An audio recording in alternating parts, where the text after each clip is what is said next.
والإسلام ديني ومحمدا رسول الله.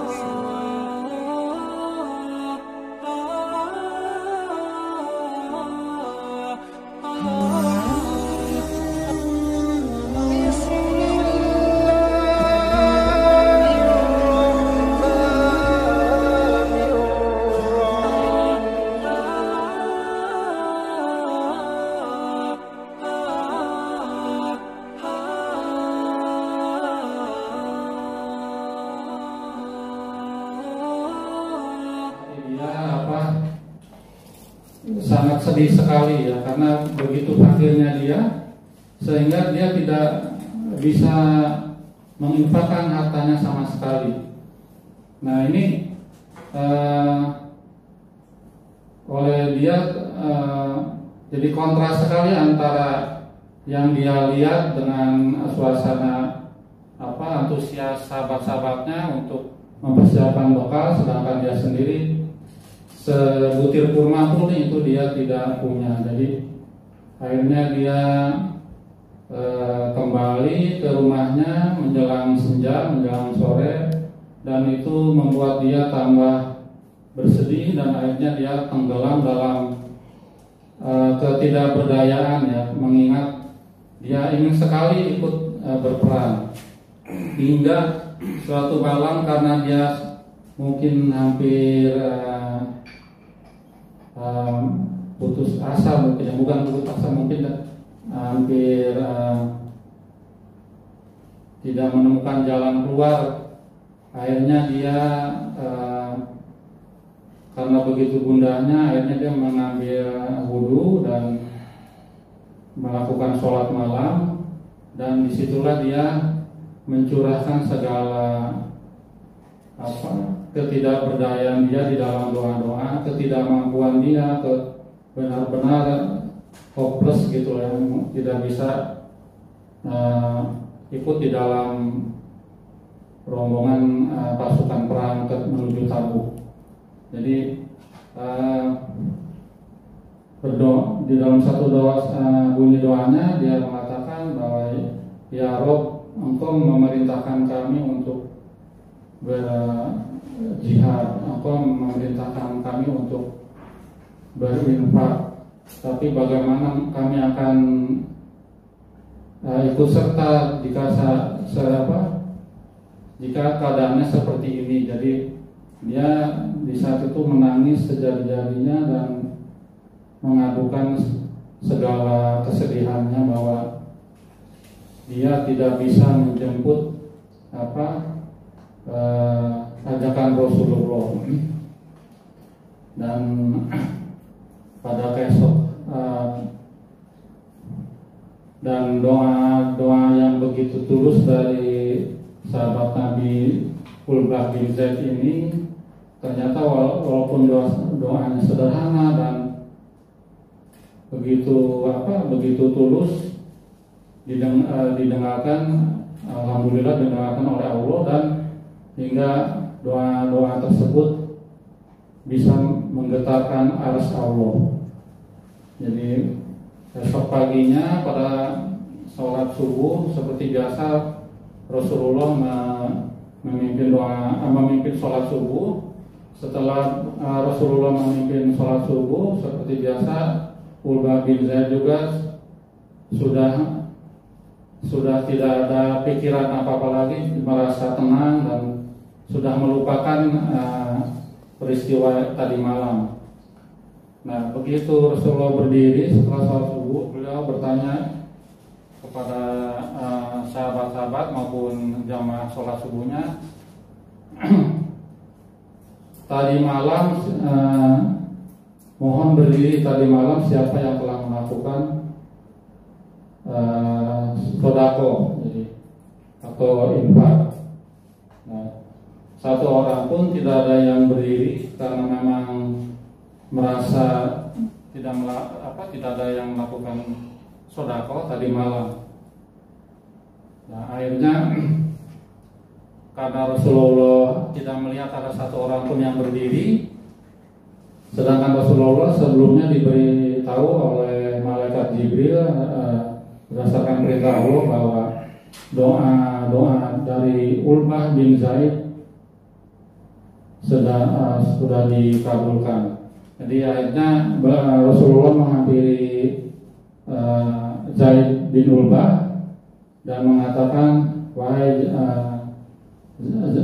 Ulbah, sungguh doa-doamu tadi malam telah dikabulkan Allah, doamu makbul. Bagaikan setelah mendengar Rasulullah berkata begitu, tentu saja Ulbah bin Zaid terkejut, bahkan merasa seperti disambar halilintar ya, saking gembiranya. Jadi dari situlah Rasulullah mengerti bahwa Ulbah bin Zaid sangat ingin pergi berperang bersama sahabat-sahabat Nabi yang lain. Jadi setelah itu Rasulullah menyerahkan 6 buah unta dan menyerahkan 7 teman untuk Ulbah bin Zaid menuju perang Tabuk. Dan perang Tabuk sendiri ini dalam sejarah dicatat adalah perang terbesar dari Rasulullah, melibatkan 30.000 orang pasukan untuk melawan sekitar 40.000 pasukan Romawi. Tapi dalam sejarah juga dicatat bahwa Romawi akhirnya menyerah lebih dulu ya, mungkin karena melihat sejarah pasukan Muslim yang tidak pernah kalah di dalam setiap peperangan. Mungkin dari saya itu saja cerita mengenai Ulbah bin Zaid. Mudah-mudahan bisa diambil pelajarannya bahwa saat kita tidak berdaya ataupun tidak punya kekuatan apapun, seandainya punya keinginan kuat untuk berhasil atau dalam hal apapun, insya Allah jika tulus kita berdoa dan berupaya, insya Allah dikabulkan. Demikian dari saya. Wabillahi taufiq wal hidayah. Wassalamualaikum warahmatullahi wabarakatuh. Assalamualaikum warahmatullahi wabarakatuh. Alhamdulillah rabbil alamin. Allahumma shalli wa sallim ala Muhammad. Hormati guru kita Ustaz Dr. Andes Haji Ahmad Yani, para rekan-rekan semua. Pada kesempatan hari ini saya akan bercerita tentang sahabat Nabi yang bernama Bilal bin Rabah. Bilal bin Rabah ini seorang yang mencintai Nabi dan dicintai oleh Nabi Muhammad SAW. Sebelum saya melanjutkan, seperti yang disampaikan oleh guru kita, bahwa sahabat Nabi itu orang yang hidup di zaman Nabi dan orang yang bertemu dengan Nabi dan orang yang beriman kepada Nabi. Itulah sahabat Nabi. Sahabat Bilal adalah sahabat yang dicintai oleh Allah, oleh baginda Nabi besar Muhammad SAW. Setelah wafatnya baginda Nabi besar Muhammad SAW, maka sahabat Bilal tidak lagi seperti yang kita ketahui bersama bahwa sahabat Bilal ini muadzin, tukang adzan. Setelah wafatnya Nabi Muhammad SAW, Bilal ini minta izin kepada Khalifah Abu Bakar Siddiq. Ya Khalifah, mulai saat ini saya tidak mau lagi untuk adzan. Maka Khalifah menjawab, saya tidak akan menurunkan, saya tidak akan mencat orang yang ditunjuk oleh Nabi. Maka sahabat Bilal berkata lagi kepada Khalifah Abu Bakar Siddiq, Khalifah, saya izin tidak untuk adzan lagi. Maka Khalifah bertanya, kalau begitu apa alasan Bilal untuk tidak adzan lagi? Maka Bilal mengatakan kepada Khalifah Abu Bakar Siddiq bahwa sahabat Bilal tidak lagi bisa menahan kerinduan kepada baginda Nabi sallallahu alaihi wasallam. Setelah melihat minara, kemudian melihat makom Nabi, maka sahabat Bilal tidak bisa lagi untuk adzan. Maka dari itu kemudian Abu Bakar Siddiq mengizinkan Bilal untuk tidak adzan. Kemudian Bilal pergi ke Syam.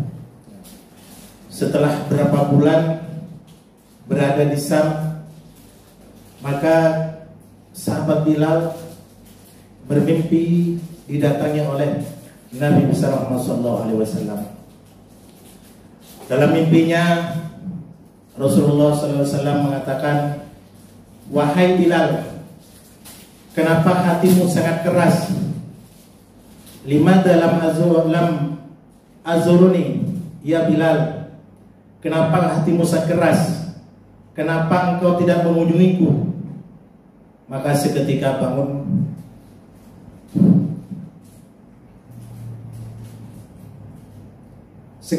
dari tidur, sahabat Bilal menangis sejadi-jadinya karena kerinduan kepada Nabi Muhammad SAW. Maka keluarganya kebingungan, kenapa sahabat Bilal sampai menangis seperti itu. Maka diceritakanlah oleh sahabat Bilal bahwa sahabat Bilal ini bermimpi bertemu dengan Rasulullah, dan Rasulullah menegur kenapa beliau tidak berziarah ke makam Nabi Muhammad SAW. Oleh karenanya sahabat Bilal minta izin kepada keluarganya untuk ziarah ke makam baginda Nabi Muhammad SAW. Maka berangkatlah sahabat Bilal. Dalam riwayat beliau naik onta, ada lagi riwayat yang mengatakan bahwa beliau naik kuda. Maka dalam perjalanan beliau tidak kenal lelah, tidak kenal capek, karena kerinduan kepada baginda Nabi Muhammad SAW. Setelah sampai di kota Madinah, maka yang dilihat oleh Sayyidina Bilal, oleh sahabat Bilal, pintu-pintu kota Madinah. Tidak melihat pintu Madinah selain melihat kenangan-kenangan dengan Rasulullah SAW. Tidak melihat bukit-bukit kecuali melihat kenangan-kenangan dengan Rasulullah SAW. Maka dari itu sahabat Bilal langsung menuju ke makam Rasulullah SAW. Setelah menempuh perjalanan panjang, sampailah sahabat Bilal di makam Rasulullah SAW. Maka dengan suara yang parau, dengan suara yang sangat kecapean, sahabat Bilal mengucapkan salam kepada baginda Nabi Muhammad SAW. Assalamualaikum ya Rasulullah, Assalamualaikum ya Habibullah, Assalamualaikum ya Nabiullah. Maka seketika itu ada yang menepuk dari belakang. Yang menepuk di belakang ternyata Khalifah Abu Bakar Siddiq dan didampingi oleh Sayyidina Umar. Oleh karenanya sahabat Abu Bakar Siddiq mengatakan kepada sahabat Bilal, "Kenapa engkau sahabat Bilal sampai menangis sebegitu rupa?" Maka sahabat Bilal mengatakan kepada Khalifah Abu Bakar Siddiq bahwa beliau didatangi oleh Nabi Muhammad SAW dalam mimpinya, bahwa beliau mengatakan, Nabi Muhammad SAW mengatakan, "Kenapa engkau sangat keras hatimu wahai Bilal? Kenapa engkau tidak mengunjungiku?" Maka dari itu saya mengunjungi, berziarah kepada makam Rasulullah SAW. Maka setelah Sayyidina Bilal, sahabat Bilal ada di Madinah, Abu Bakar Siddiq menyerukan lagi kepada Abu Bakar untuk bisa adzan. Kemudian sahabat Bilal melihat lagi ke menara, melihat lagi ke makam Nabi. Sahabat Bilal menggelengkan kepala, "Saya tidak bisa adzan." Karena saya teringat waktu-waktu dengan baginda Nabi besar Muhammad SAW. Semasa hidupnya baginda Nabi besar Muhammad SAW, kalau waktunya sudah waktu memasuki waktu adzan, terkadang Nabi menyampiriku, wahai Bilal, waktu adzan sudah tiba. Terkadang aku yang menyampiri baginda Nabi sallallahu alaihi wasallam, wahai ya Rasulullah, waktu adzan sudah tiba. Oleh karenanya saya tidak bisa lagi adzan karena selalu teringat masa-masa dengan Rasulullah sallallahu alaihi wasallam. Seketika itu datang anak kecil dua. Beliau adalah Sayyidina Hasan dan Sayyidina Husain. Oleh karenanya seketika itu Sayyidina Bilal kaget dipegang oleh Sayyidina Hasan dan Sayyidina Husain. Maka Sayyidina Bilal melihat ke wajah Sayyidina Hasan. Kemudian Sayyidina Bilal melihat ke kaki Sayyidina Husain. Oleh karenanya dipeluklah Sayyidina Hasan dan Sayyidina Husain. Kemudian atas permintaan Sayyidina Hasan dan Sayyidina Husain, maka Sayyidina Bilal diminta untuk adzan kembali. Di satu riwayat waktu itu adzan subuh. Oleh karenanya sahabat Bilal tidak lagi menolak untuk adzan karena yang minta adalah cucu baginda Nabi besar Muhammad sallallahu alaihi wasallam. Oleh karenanya maka sahabat Bilal adzan kembali, naik ke menara untuk adzan kembali. Setelah adzan dikumandangkan, Allahu Akbar, Allahu Akbar, sampai bacaan asyhadu anna Muhammadur Rasulullah. Di situ Sayyidina Bilal tidak lagi bisa melanjutkan bacaan itu karena teringat baginda Nabi Muhammad sallallahu alaihi wasallam. Maka Sayyidina sahabat Bilal minta kepada orang lain untuk melanjutkan bacaan adzannya karena kerinduan kepada Nabi besar Muhammad sallallahu alaihi wasallam. Disebutlah nama Nabi, maka kerinduan kepada baginda Nabi besar Muhammad sallallahu alaihi wasallam timbul. Oleh karenanya mudah-mudahan kita semua kalau disebut nama baginda Nabi besar Muhammad sallallahu alaihi wasallam, hati kita tergoncang, hati kita rindu kepada baginda Nabi besar Muhammad sallallahu alaihi wasallam. Mungkin itu saja cerita sahabat Bilal pada kesempatan hari ini. Kurang lebihnya mohon maaf. Assalamualaikum warahmatullahi wabarakatuh. Waalaikumsalam warahmatullahi wabarakatuh. Alhamdulillahirabbil wassalatu wassalamu ala asrofil anbiya wal mursalin wa ala alihi washabihi ajmain. Amma ba'du. Yang sama-sama kita hormati Ustaz Dr. Andes Haji Ahmad Yani, kawan-kawan semua yang dirahmati Allah. Alhamdulillah kita bisa berkumpul untuk mengikuti kursus ini. Pada kesempatan ini saya akan mencoba menyampaikan satu kisah, yaitu pada zaman Rasulullah. Tapi sebelum itu izinkan saya menyampaikan pantun. Mantap. Saya baru dapat buku pantun dari karangan Ustaz. Jamu pahit diminum abah, sehat badan tenaga kuat, ilmu dikit tetap berdakwah, dakwahkan Islam meski seayat. Bapak-bapak, sahabat semua yang dirahmati Allah, barangkali pada kisah ini saya tidak menyebutkan nama dalam kisah ini karena catatannya hilang.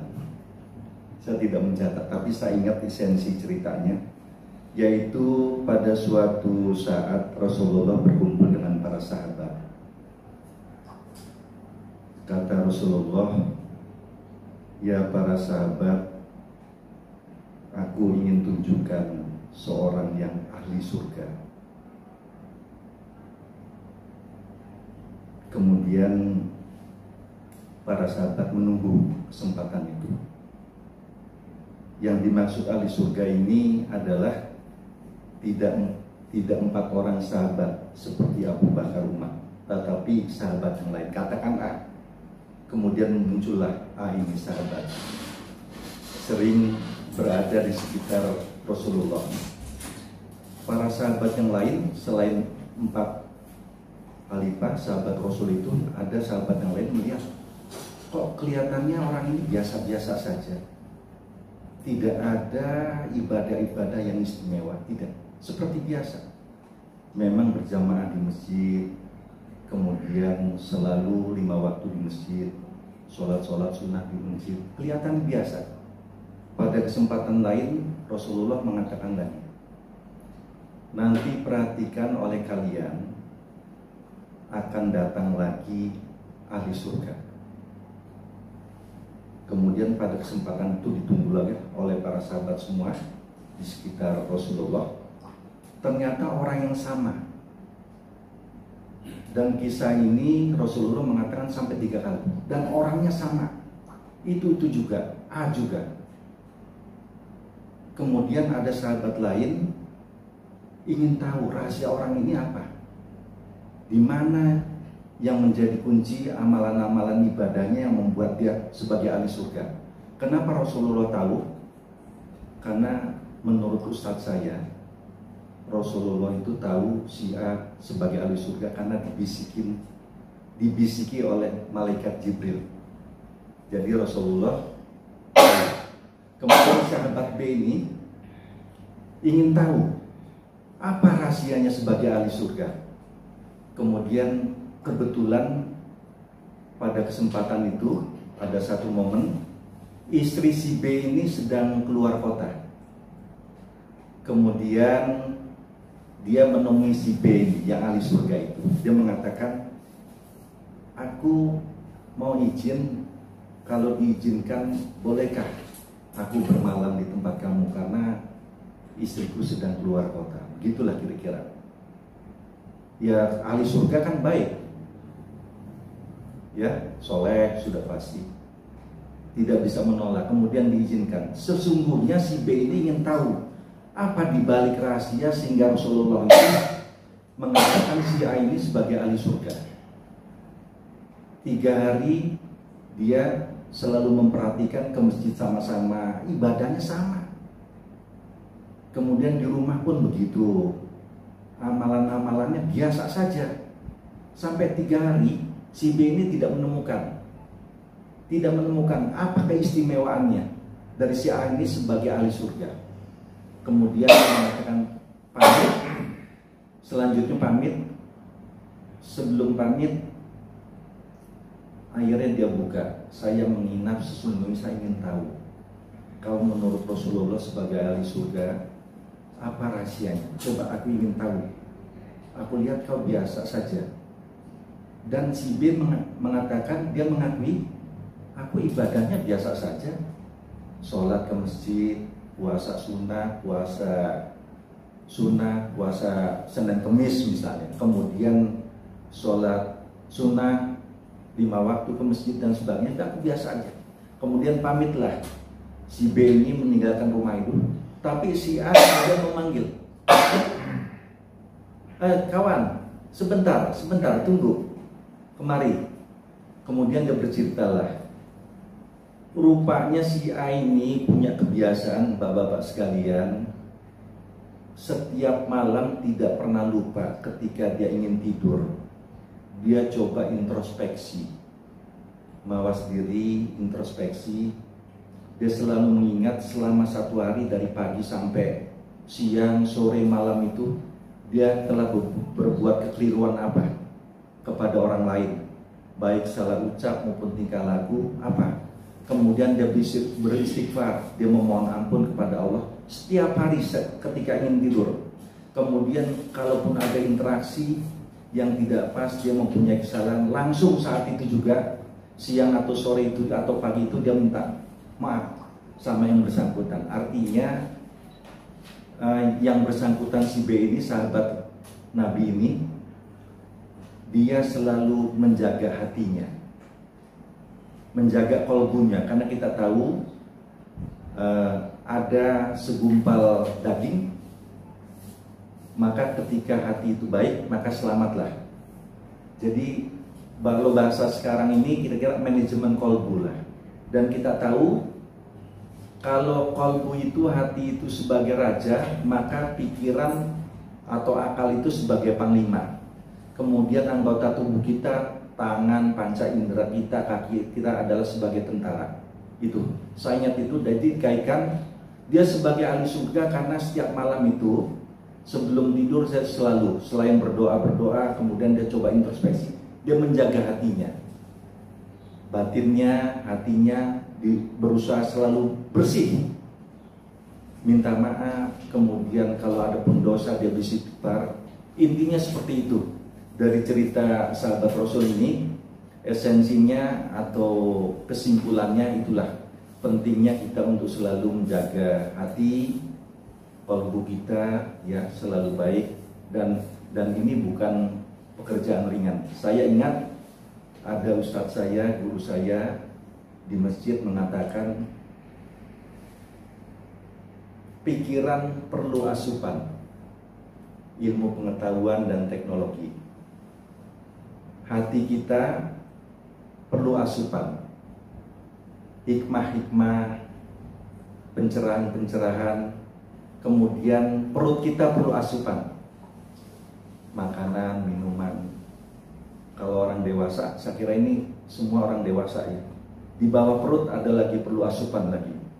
Kemudian di bawah itu ada lagi, kaki juga perlu asupan, gerak. Karena dikaitkan dengan pengetahuan sekarang, gerak kaki itu diibaratkan seperti jantung berdua. Saya kira itu yang bisa saya sampaikan. Jadi perlunya kita menjaga kebersihan dan hati nurani dan hati kita supaya tetap bersih, ikhlas, sabar, menjadi orang yang baik, yang legowo dan sebagainya. Saya kira itu yang bisa saya sampaikan. Permohonan maaf apabila dalam kesempatan ini ada kekeliruan, dan mohon Pak Ustadz saya dipandu, dikritisi kalau misalnya saya lagi cari buku nama si A si B itu, saya yakin sekali ketika guru saya itu menyebutkan, tapi referensi saya lagi cari mungkin riwayat atau kisah ini si A dan B-nya itu ada, saya yakin, tapi saya ingat saya bukan yang 4 khalifah itu. Saya kira itu yang bisa saya sampaikan, mudah-mudahan ada hikmahnya. Terima kasih, kurang lebihnya mohon maaf. Wassalamualaikum warahmatullahi wabarakatuh. Waalaikumsalam.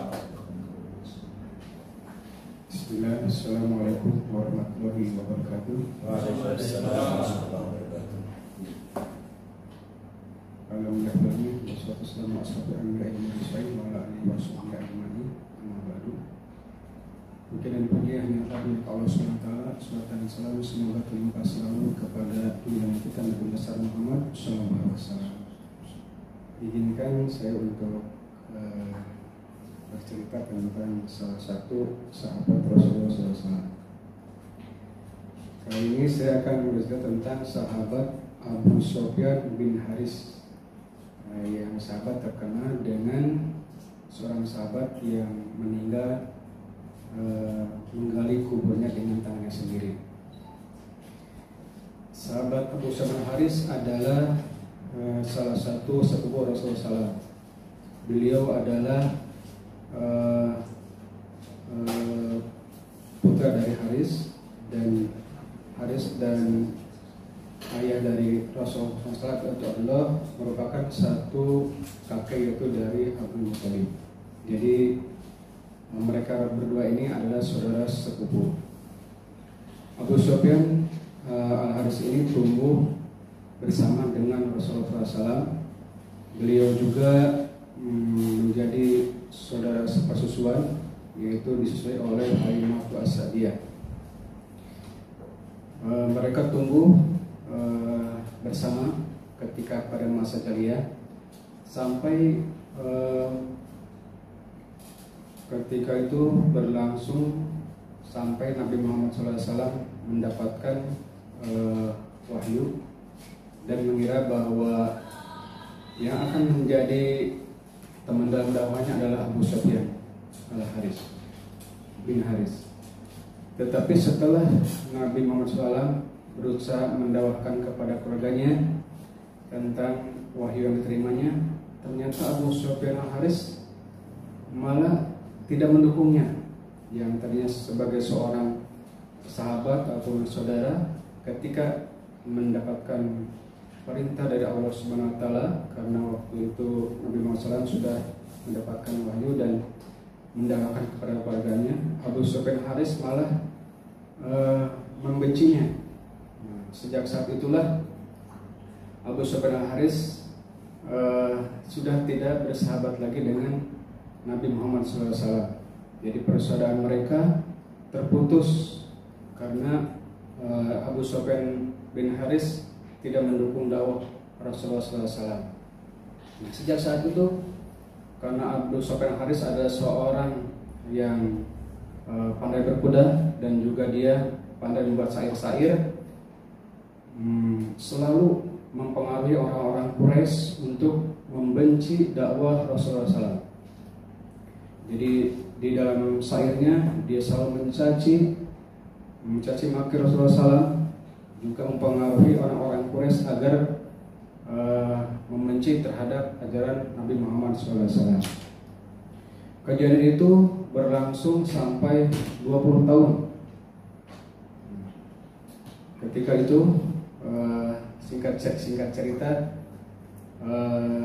kaum muslimin yang dipimpin oleh Nabi Muhammad SAW sudah berada di Madinah dan akan menyerang kota Mekah. Karena pada saat itu kaum muslimin sudah begitu banyak. Nah, terdengarlah oleh Abu Sufyan Al-Haris yang saat itu berada di Mekah. Dia pun merasa was-was karena sekarang kaum muslimin sudah begitu banyak dan akan menyerang Mekah.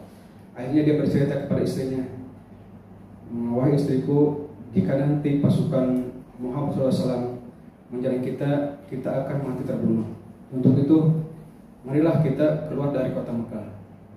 Tapi kata istrinya, "Sesungguhnya wahai suamiku, engkau adalah saudara dari Rasulullah SAW, dan sebagai seorang sahabat harusnya engkau menjadi pendukung dakwah Rasulullah SAW. Tapi ternyata kamu terus saja memusuhinya." Nah, sampai akhirnya Allah membukakan hidayah kepada Abu Sufyan Al-Haris. Akhirnya dia mengikuti ajaran Rasulullah SAW. Karena dia mungkin Allah sudah memberikan hidayah, akhirnya dia bersama dengan putranya Ja'far ingin menemui Rasulullah SAW yang pada saat itu ada di daerah Abwa, yaitu perbatasan antara Mekah dan Madinah. Nah, ketika berpapasan dengan rombongan dari kaum muslimin yang akan menyerang Mekah, Abu Haris berusaha menutupi wajahnya agar tidak mudah dikenali, karena kalau dikenali dia pasti akan terbunuh, karena dia seorang yang sering mencaci Rasulullah dan sangat benci kepadanya. Nah, ketika pada kaum muslimin berhenti di suatu perkemahan, akhirnya Abu Sufyan Al-Haris menemui Rasulullah SAW keluar dari tendanya.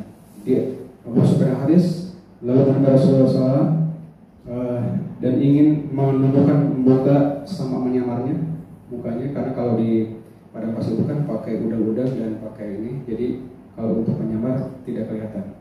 Tetapi ketika sudah dibuka penutupnya, Rasulullah SAW mengenali bahwa itu adalah Abu Sufyan Al-Haris. Rasulullah SAW memalingkan mukanya karena dia mengetahui bahwa Abu Sufyan Al-Haris adalah sangat membencinya dan istilahnya musuh yang lama lah gitu ya. Nah, akhirnya Abu Sufyan Al-Haris dari sisi lain untuk menghadap Rasulullah SAW lagi, tapi beliau memalingkan muka lagi. Akhirnya dia bertemulah kepada sahabat lain, yaitu Abu Bakar. Abu Bakar Rasulullah, wahai, kenapa Rasulullah memalingkan muka kepadaku? Nah, Abu Bakar pun berkata, aku menghargai Rasulullah SAW. Kalau beliau memalingkan muka, saya pun tidak bisa berbuat apa-apa karena kami menghargai Rasulullah SAW. Akhirnya dia pun bertemu lagi dengan Umar. Apalagi Umar, ketika beliau bertanya kepada Umar, Abu Sufyan, kenapa Rasulullah SAW membuka? Bisakah kalian menolong aku untuk agar Rasulullah SAW memaafkan aku? Tetapi Umar malah lebih jauh, tidak seperti Abu Bakar. Akhirnya Abu Sufyan Al-Haris mengadu kepada paman Nabi, yaitu Abbas. agar bisa memaafkan, memintakan maaf kepada Rasulullah SAW atas perbuatannya Abu Sufyan Haris selama 20 tahun belakang. Tapi pamannya Abbas pun berkata, aku tidak bisa membantu Abu Sufyan karena Rasulullah SAW, aku sangat mencintai beliau.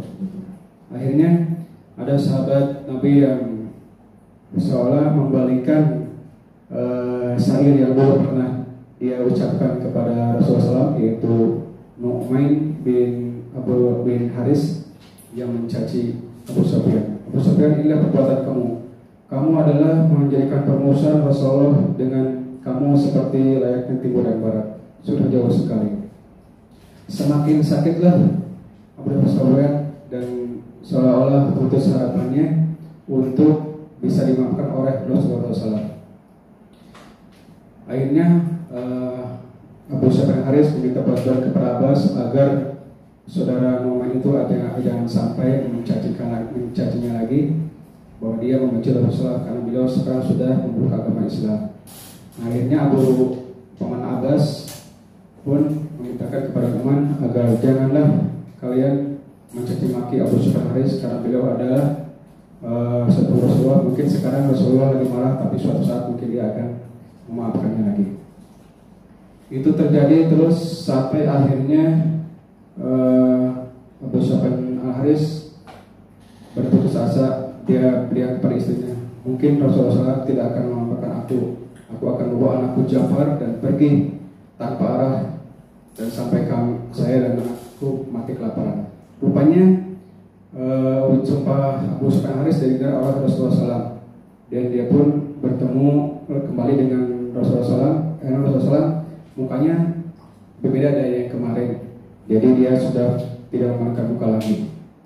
Tetapi Abu Sufyan Haris sepertinya tidak puas karena sementara Rasulullah SAW masih belum memaafkannya. Sampai akhirnya terjadi pada waktu itu perang Hunain, yang dimana kaum muslimin akan berperang dengan orang-orang musyrik dan pasukan Arab yang waktu itu dikumpulkan cukup banyak sekali. Akhirnya Abu Sufyan Haris ikut bersama Rasulullah SAW, yang tadinya benci sekarang ikut dengan pasukan Rasulullah SAW. Ada juga Abbas dan sahabat-sahabat yang lain. Akhirnya ketika pertempuran terjadi, rupanya kaum muslimin sangat terdesak karena mereka jumlah banyak. Akhirnya Abu Sufyan Haris bertekad bahwa inilah saatnya aku untuk menebus kesalahanku agar dimaafkan oleh Rasulullah SAW. Akhirnya dia berperang sampai, karena beliau seorang ahli pedang dan berkuda, sampai banyak kaum musyrikin yang mati terbunuh. Akhirnya Rasulullah SAW bertanya kepada pamannya Abbas, siapakah itu wahai Rasulullah? Kata paman Abbas, itu adalah Abu Sufyan Haris, maafkannya beliau. Pada waktu itu beliau Rasulullah SAW akhirnya, ya Allah, semoga berdoa kepada Allah, semoga Allah memaafkan semua permusuhan yang Abu Sufyan Haris. Karena mendengar ucapan itu, Abu Sufyan Haris akhirnya semakin bersemangat, karena dengan semangatnya itu memberikan semangat kepada kaum muslimin yang lain untuk berperang. Akhirnya peperangan itu dimenangkan oleh kaum muslimin. Sejak saat itu Abu Sufyan menjadi seorang yang ahli ibadah karena merasa dimaafkan oleh Rasulullah SAW, dan dia tidak pernah memandang lagi Rasulullah SAW karena dia malu dengan permusuhannya selama hampir 20 tahun lebih. Sampai akhirnya Rasulullah SAW wafat. Akhirnya beliau adalah seperti seorang yang kehilangan oleh ibunya dan terus menangis menyesali perbuatannya. Dan ini sampailah pada masa Umar bin Khattab. Waktu itu dia mengira bahwa kematiannya sudah dekat. Akhirnya dia menggali kuburannya dengan tangannya sendiri, membuat lubang begitu ya, kuburan sendiri. Akhirnya setelah mendapat lubang sendiri, setelah selesai menggali kuburan itu, 3 hari kemudian Abu Sufyan Haris wafat dan meninggal dunia, dan dikuburkan di tempat dia menggali kuburannya dan disolatkan oleh sahabat Umar bin Khattab. Mungkin itu kisah yang bisa saya sampaikan. Mohon maaf ada kekurangan. Wassalamualaikum warahmatullahi wabarakatuh. Assalamualaikum warahmatullahi wabarakatuh.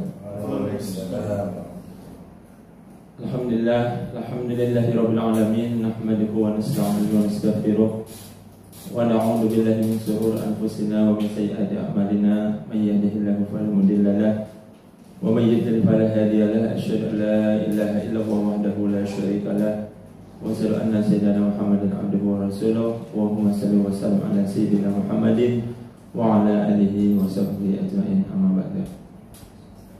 Yang terhormat Ustaz Ahmad Yani, hari ini saya akan menceritakan tentang sahabat Nabi yang bernama Abbad bin Bisrin. Sahabat Nabi ini saya ambil dari bukunya Haji Dr. Andes Ahmad Yani yang berjudul Belajar dari Para Sahabat Nabi.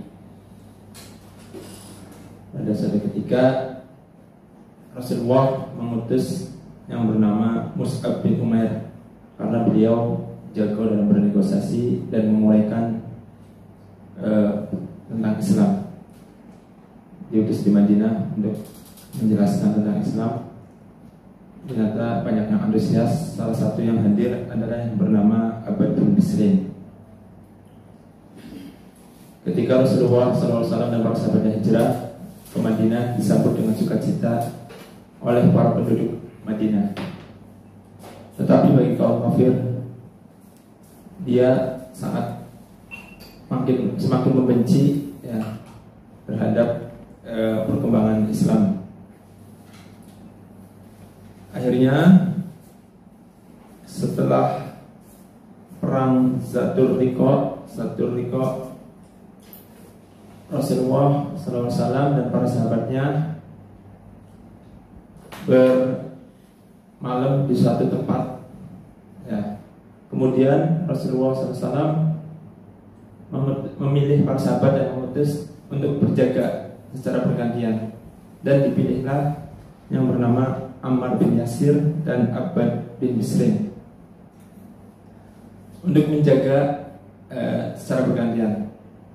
Ketika Ammar dan Bisrin berjaga, sahabat Bisrin melihat sahabat Ammar merasa kecapean, lelah. Akhirnya Abbad menyarankan agar Ammar untuk istirahat dan untuk bergantian, sedangkan Abbad yang berjaga malam. Ketika itu Abbad bin Bisrin mengira bahwa situasi aman, kondusif, tidak ada musuh. Akhirnya dia berpikir, kenapa kita gunakan saja untuk sholat malam, tahajud dan sebagainya. Akhirnya sahabat Abbad bin Bisrin melaksanakan sholat malam, sedangkan sahabat yang lain sedang istirahat untuk bergantian beramal. Kemudian ketika Abbad bin Bisrin sedang sholat ya, sholat dengan khusyuk, ketika selesai membaca surat Fatihah, ada panah ya, Abbad bin Bisrin dipanah dari belakang oleh kaum kafir ya, menyerang terkena lengannya dengan tangan Abbad bin Bisrin. Kemudian Abbad bin Bisrin tetap masih keadaan sholat, dia mencabutnya, dia merasa sakit. Kemudian setelah itu dia dibidik lagi dengan panah mengenai tubuhnya. Dia masih bertahan, tetap melaksanakan sholatnya. Kemudian ditembakkan lagi ya, panahnya kena di bagian tubuhnya. Beliau masih melanjutkan sholatnya sampai ruku ya, dan sujud. Dia sudah merasa kesakitan. Akhirnya setelah sujud, dia membangunkan sahabat Ammar ya, ketika sedang sujud, membangunkan Ammar. Kemudian setelah selesai sholat malam ya, dia baru merasa kesakitan ya. Kemudian sahabat yang berjaga yang bernama Ammar dibangunkan oleh Abbad. Akhirnya langsung bangun dan jadi keriuhan, ramai. Ada apa? Ternyata Ammar melihat Abbad itu terkena bidikan panah. Akhirnya sahabat Ammar bertanya, kenapa Abbad tidak membangunkan saya sehingga saya bisa membantu? Tetapi kata Abad, saya ketika sholat malam saya sedang khusyuk dan membaca ayat yang sangat mengharukan, sehingga saya mempertahankan sholatnya hingga selesai. Nah, Abad ini salah satu orang yang ibadah cinta kepada Allah dan Rasulnya luar biasa, ya. Tidak diragukan lagi. Dan beliau juga orang yang menunjukkan kegigihannya. Ketika perang dia paling depan, ya, memimpin. Tetapi ketika pembagian harta rampasan, beliau menghilang, tidak ada. Nah, luar biasa. Ternyata suatu hari, ya, sebelum dia meninggal, dia bermimpi melihat langit terbuka, ya, terbuka pintunya, terbuka, kemudian tertutup lagi. Akhirnya dia tersadar bahwa ini adalah mimpi yang baik. Dan benar, ya, sebelum kematiannya dia mengikuti perang, namanya perang Yamamah. Setelah perang Yamamah, ya, dia melawan orang murtad kafir Quraisy yang dipimpin oleh Musailamah Al-Kadzab. Setelah perang, ya, banyak yang ini beliau gugur, ya, meninggal. Dan benar, ya, ternyata sudah siap ruhnya dibawa ke langit karena terbuka untuk menerima sahabat yang gigih membela agama, ya, sangat cinta pada Allah dan Rasulnya. Mungkin kegigihan sahabat Abbad bin Bisrin bisa ditiru bagi umatnya agar kita lebih semangat lagi membela agama Allah dan Rasulnya, karena sudah pasti insya Allah dijamin oleh Allah Subhanahu Wa Taala. Terima kasih. Demikian cerita tentang sahabat yang bernama Abbad bin Bisrin. Semoga bermanfaat bagi kita semua. Wassalamualaikum warahmatullahi wabarakatuh.